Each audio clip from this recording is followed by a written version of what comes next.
या देवी सर्वभूतेषु लक्ष्मीरूपेण संस्थिता नमस्तस्यै नमस्तस्यै नमस्तस्यै नमो नमः। ओम दुम दुर्गाय नमः। स्वागत है आपका हमारे चैनल पर। आज के इस वीडियो में आप सुनेंगे दुर्गा सप्तशती का चौथा अध्याय। तो सभी प्रकार की व्रत कथाएं सुनने के लिए और दुर्गा सप्तशती के सभी पाठ सुनने के लिए और हमसे जुड़े रहने के लिए आपको केवल हमारे चैनल को सब्सक्राइब करके बेल आइकन पर प्रेस करना है और आज की वीडियो अच्छी लगे तो लाइक करना है और शेयर करना है। तो चलिए अब शुरू करते हैं दुर्गा सप्तशती का चौथा अध्याय। ऋषि बोले, अत्यंत पराक्रमी उस दुरात्मा महिषासुर एवं उसकी सेना के देवी द्वारा मारे जाने पर इंद्र आदि देवतागण अपनी वाणियों द्वारा देवी जी की स्तुति करने लगे। जिस देवी जी ने अपनी शक्ति से सारे जगत को व्याप्त कर लिया है, जिसका स्वरूप सभी देवताओं का समूह है, सभी देवता एवं महर्षि जिसकी पूजा किया करते हैं, उस अंबिका देवी को हम प्रणाम करते हैं। वही देवी हमारा मंगल करें। जिसके अतुल प्रभाव को एवं बल को भगवान शेषनाग, ब्रह्मा तथा हरि भी नहीं कह सकते, वही चंडिका देवी सारे जगत के पालन के लिए तथा अमंगल के भय के नाश का विचार करें। जो श्री स्वरूपिणी पुण्य आत्माओं के घरों में तो लक्ष्मी स्वरूपा हैं, पापियों के घरों में दरिद्रता, पवित्र बुद्धि वालों के हृदय में बुद्धि, श्रेष्ठ पुरुष के यहाँ श्रद्धा, कुलीन मनुष्य में लज्जा स्वरूपिणी है।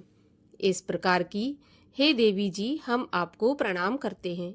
हे भगवती, आप विश्व का पालन करें। हे मातेश्वरी, आपके इस अचिंत्य रूप का, असुरों के क्षय करने वाले आपके महान पराक्रम का एवं देवता तथा असुरों के सामने संग्राम में किए गए आपके अद्भुत चरित्रों का वर्णन हम किस प्रकार कर सकते हैं। हे भगवती, आप संपूर्ण जग का कारण हो। सत्व, रज, तम इन तीनों गुणों वाली होते हुए भी आप अज्ञेय हो। दोषों के कारण हम लोग आपको नहीं जान सकते। हम तो क्या, विष्णु, शिव आदि भी आपका पार नहीं पा सकते। आप सबकी आश्रय हो एवं आप आद्या, अव्याकृता, पराप्रकृति। हे देवी जी, सभी यज्ञों में जिसके उच्चारण करने से सभी देवता तृप्त हों, आप ऐसा अचिंत्य महाव्रत स्वरूप हो और संपूर्ण दोषों से रहित, इंद्रियों को वश में करने वाले, तत्व को ही सार जानने वाले मोक्षार्थी मुनिजन जिसका अभ्यास करते हैं, वह देवी भगवती पराविद्या आप ही हो। आप शब्द स्वरूपा हो, परम पवित्र ऋग्वेद, यजुर्वेद एवं मनोहर उद्गीत के पदों के पाठ से युक्त सामवेद का आप निधान हो। वेद त्रयी देवी हो, 6 गुणों से संपन्न आप भगवती हो। आप सभी शास्त्रों का ज्ञान कराने वाली हे देवी, आप मेधा हो, दुर्गम संसार रूप सागर से पार उतारने वाली नौका रूप दुर्गा हो। आप असंग हो, कैटभ दैत्य के शत्रु विष्णु के वक्ष स्थल पर निवास करने वाली आप लक्ष्मी स्वरूपा हो एवं चंद्रमा को मस्तक पर धारण करने वाले भगवान शिव से सम्मानित आप गौरी हो। यद्यपि आपका मुख सुंदर तथा परिपूर्ण चंद्रमा के बिंब का अनुकरण करने वाला एवं निर्मल मंद मुस्कान से शोभित है। इस प्रकार के निर्मल मंद मुस्कान से शोभित चंद्रमुख को देखकर क्रोध से परिपूर्ण महिषासुर ने झट से ही आप पर प्रहार किया। यह एक अद्भुत बात है। उससे भी अतीव अद्भुत एवं विचित्र बात तो यह है कि जब वह मुख क्रोध से युक्त था, उदय होते हुए चंद्रमा की भांति लाल लाल था, तनी हुई भौहें अति विकराल थीं। ऐसा देखकर महिषासुर ने अपने प्राण तुरंत वहीं पर नहीं छोड़ दिए।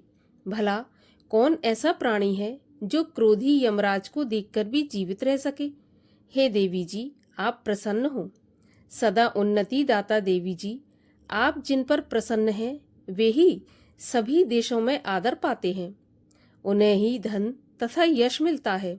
हे देवी, आपकी कृपा द्वारा ही पुण्य आत्मा पुरुष सभी धर्म संबंधी कार्य प्रतिदिन किया करता है। आपकी कृपा से उसे स्वर्ण लाभ होता है। इसी कारण आप तीनों लोकों में फल देने वाली हो। आपसे बढ़कर और कौन है? सबके लिए उपकार करने वाली आप सर्वदा दयामयी हो। इन राक्षसों के वध करने से जगत सुखी हो। ये राक्षस कभी नरक के लिए चिरकाल तक भले ही पाप करते रहे हों।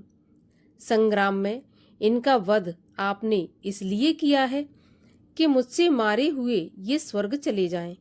यही मन में रखकर हे देवी, आप पापियों का वध करती हो। आप असुरों को केवल देखने मात्र से भस्म क्यों नहीं करती? शत्रुओं पर शस्त्रों का प्रहार क्यों कर दिया करती हो? इसका भी एक कारण है, क्योंकि शत्रुगण मेरे शस्त्रों से मरकर पवित्र होकर उत्तम लोकों में पहुंचेंगे। इस प्रकार आपके यह विचार अति उत्तम है। आपका शील स्वभाव दुराचारियों के दुष्ट स्वभाव को निवृत्त करने वाला है और आपका रूप अचिंत्य है। उसकी अन्य किसी के साथ तुलना नहीं हो सकती। आपका पराक्रम तो देवताओं के पराक्रम को नाश करने वाला और दैत्यों का नाश करने वाला है। इसी प्रकार आप शत्रुओं पर भी दया करती हो। आपके पराक्रम की तुलना है देवी जी किसके साथ हो सकती है?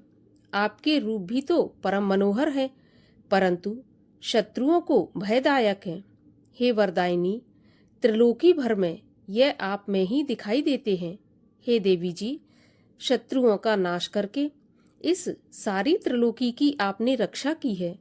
संग्राम भूमि में उन दैत्यों का विनाश करके उन्हें स्वर्ग में पहुंचा दिया और वहां हमारा भय भी दूर कर दिया, जो कि हमें उन्मत्त दानव डराया करते थे। हे माता, आपको नमस्कार है। हे देवी, आपकी शूल से रक्षा करें। हे अंबिके, खड्ग द्वारा हमारी रक्षा करें एवं घंटा के शब्द तथा धनुष की टंकार से भी हमारी रक्षा कीजिए। हे चंडिके, पूर्व, पश्चिम, दक्षिण में हमारी रक्षा करें। अपने त्रिशूल को घुमा घुमा कर उत्तर में भी हमारी रक्षा कीजिए। ऋषि बोले इस प्रकार देवी जी की देवताओं ने स्तुति की और नंदन वन में उत्पन्न हुए फूलों तथा गंध, चंदन आदि से जगत की माता की उपासना की। सभी देवताओं ने भक्ति पूर्वक दिव्य धूपों द्वारा अर्चना की। तब देवी प्रसन्न मुख होकर उन देवताओं से बोली, हे सभी देवताओं, अपनी अभिलाषा के अनुसार आप सब हमसे वरदान मांगो। देवता बोले, हे भगवती, आपने तो हमारी सभी कामनाएं पूरी कर दी, कुछ भी बाकी नहीं रहा। हमारे इस महिषासुर शत्रु का आपने वध कर दिया। फिर भी यदि प्रसन्नता पूर्वक हमें वरदान देना चाहती हो तो हे माता, ये वरदान दीजिए कि जब जब भी हम आपका ध्यान करें, स्मरण करें, तब तब हमारी बड़ी बड़ी आपत्तियां आप दूर करें। हे प्रसन्न वंदने, हे मातेश्वरी, जो भी मनुष्य इस स्थितियों द्वारा आपकी स्तुति करे उसे वित्त, रिद्धि और वैभव दीजिए। हे अंबिके, हम पर सदा प्रसन्न रहिए। ऋषि बोले, राजन, जब देवताओं ने अपने तथा जगत के कल्याण के लिए इस प्रकार वरदान मांगा, तब उन्हें तथास्तु कहकर भद्रकाली अंतर्ध्यान हो गई। हे राजन, पूर्व काल में तीनों लोकों का हित चाहने वाली देवी का देवताओं के शरीर से जैसे प्राकट्य हुआ, वह कथा सारी मैंने कह सुनाई। दुर्गा सप्तशती का चौथा अध्याय यहीं पर समाप्त होता है। आगे के अध्यायों की कथा सुनने के लिए हमारे चैनल को सब्सक्राइब अवश्य करें और आज की कथा अच्छी लगी हो तो लाइक करें और शेयर करें।